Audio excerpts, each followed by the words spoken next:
Welcome to mini foods Jaisingh. எல்லோருக்கும் வணக்கம். இன்றைக்கி நம்ம வீடியோவில் டீ ஸ்டாலில் கிடைக்கிற மாதிரி பஞ்சு போல் பன்னு வந்துட்டு நம்ம வீட்டிலே எப்படி செய்யலாம் அப்படின்னு தாங்க பார்க்க போகிறோம். இந்த பன்னு செய்கிறதுக்கு நம்ம மைக்ரோவேவ் அவன் எதுவுமே யூஸ் பண்ண போகிறது இல்லைங்க. நார்மலாக நம்ம வீட்டில் இருக்கிற கடை யூஸ் பண்ணி தான் அந்த பன்னு செய்ய போகிறோம். பன்னு பாருங்கள் எந்த அளவுக்கு சாஃப்டாக வந்திருக்குதுன்னு சொல்லி. இப்போ இந்த பன்னு வந்துட்டு எப்படி செய்கிறதுன்னு பார்க்கலாம் வாங்க. இப்போ ஒரு பவுல் எடுத்துக்கலாம். அதில் 1 ஸ்பூன் அளவுக்கு சுகர் சேர்த்துக்கலாங்க. 1.25 ஸ்பூன் அளவுக்கு ஈஸ்ட் வந்துட்டு சேர்த்துக்கிறேன். இப்போ இது கூட 1/2 கப் அளவுக்கு நல்லா வார்மாக இருக்கிற மில்க் சேர்த்துக்கலாம். பால் வந்துட்டு ரொம்ப சூடாக இருக்கக்கூடாதுங்க. லைட்டாக ஒரு வெதுவெதுப்பான பதம் தான் இருக்கணும். எல்லாத்தையும் சேர்த்துட்டு நல்லா கலந்து கொடுத்துக்கலாம். நல்லா கலந்துட்டு இதை ஒரு 10 நிமிஷம் அப்படியே மூடி போட்டு தனியாக விட்டுறலாங்க. அந்த ஈஸ்ட் வந்துட்டு ஆக்டிவேட் ஆகி நல்லா பொங்கி வரும். பாருங்கள், ஈஸ்ட் வந்துட்டு எல்லா சூப்பர் மார்க்கெட்லேயுமே இப்போ கிடைக்கிது. பாருங்கள், சூப்பராக நல்லா புளிச்சு பொங்கி வந்துருச்சு. இப்போ இதை ஓரமாக வச்சிடலாம். இப்போ இது போல் ஒரு பாத்திரம் எடுத்துகிட்டு அதில் 2 கப் அளவுக்கு மைதா சேர்த்துருக்குறேன். நீங்கள் வந்துட்டு கோதுமை மாவு யூஸ் பண்ணியும் இந்த பன்னு வந்துட்டு செய்யலாங்க. இப்போ இதில் ஒரு முட்டை வந்துட்டு உடச்சி சேர்த்துக்கலாம். 5 டேபிள் ஸ்பூன் அளவுக்கு சுகர் சேர்த்துக்கலாங்க. உங்களோட இனிப்பு தன்மைக்கு ஏற்ற மாதிரி கொஞ்சம் குறைச்சலாக கூட சேர்த்துக்கலாம். 4லேருந்து 5 டேபிள் ஸ்பூன் சேர்த்துக்குங்க. 3 டேபிள் ஸ்பூன் அளவுக்கு நார்மலாக குக்கிங் ஆயில் வந்துட்டு சேர்த்துக்கிறேன். இப்போ இது கூட நம்ம ஏற்கனவே ஆக்டிவேட் பண்ணி வச்சுருக்கிற ஈஸ்ட்டையும் சேர்த்துக்கலாங்க. சேர்த்துட்டு இது போல் கையை வச்சு நல்லா பிசைஞ்சு கொடுத்துக்கலாம். மாவு வந்துட்டு கையில் ஒட்டிக்கிட்டு தாங்க வரும். நம்ம நார்மலாக சப்பாத்தி மாவு பிசைகிற மாதிரி நல்லா தனித்தனியாலாம் வராது. கையில் கொஞ்சம் கொலகொலப்பாக ஒட்ட தான் செய்யும். இது கூட 1/4 கப் அளவுக்கு பால் வந்துட்டு சேர்த்து நல்லா பிசைஞ்சு எடுத்துக்கலாங்க. நான் சொன்ன அளவுகள் எல்லாமே 2 கப் அளவுக்கு வந்துட்டு சரியாக இருக்கும். நீங்கள் மாவு வந்துட்டு எந்த பாத்திரத்தை வச்சு அளந்தெடுக்கிறீங்களோ அதே பாத்திரத்தை வச்சு எல்லா அளவுகளையும் கூட அளந்தெடுத்துக்கலாங்க. பாருங்கள், ஒரு 10-15 நிமிஷத்துக்கு இது போல் நல்லா அடித்து கலந்து எடுத்துக்கிறணும். இது போல் இழுத்து பிசைஞ்சு கலந்து எடுத்துக்கோங்க. எடுத்துகிட்டு கொஞ்சமாக ஆயில் அப்ளை பண்ணிவிட்டு அந்த மாவை வந்துட்டு அப்படியே விட்டுறணும். மூடி போட்டு ஒரு 1 மணி நேரத்துலேருந்து 1.5 மணி நேரம் வரைக்கும் அப்படியே விட்டுறணுங்க.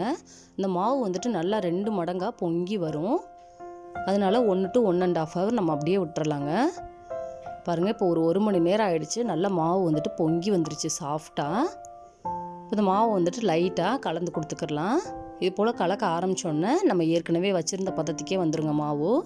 இது போல் தரையை வந்து சுத்தம் பண்ணிவிட்டு அதில் கொஞ்சமாக மாவு சேர்த்துருக்குறேன். சேர்த்துட்டு நமக்கு எந்த அளவுகளில் பன்னு வேணுமோ அதே போல் ஈவனாக நம்ம கொஞ்சமாக கட் பண்ணி எடுத்து வச்சுக்கலாங்க.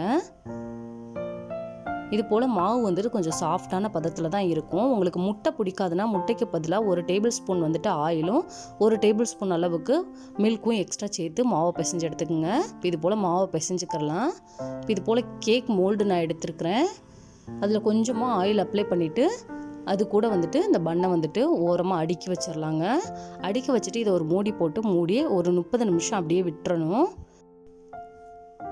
இப்போ 1/2 மணி நேரம் ஆயிடுச்சுங்க. இந்த மாவு பாருங்கள் நல்லா பொங்கி வந்துடுச்சு.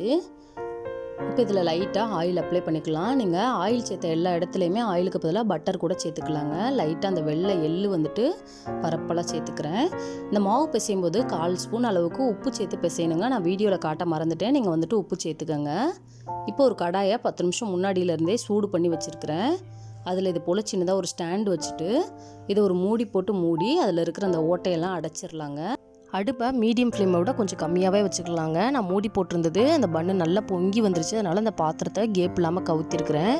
ஒரு 20 நிமிஷம் வந்துட்டு இது வேக வச்சுருக்கிறேன். இது போல் டூத்பிக் வச்சுட்டு குத்தி பார்க்கணும். கொஞ்சம் கூட ஒட்டவே இல்லை. நம்ம மைக்ரோவேவனில் வைக்கும் பொழுது மேலேயும் நல்லா வந்துட்டு நமக்கு ப்ரௌன் கலரில் மாறி வரும். நார்மல் அடுப்பில் வைக்கிறதுனால இது போல் தாங்க வரும்.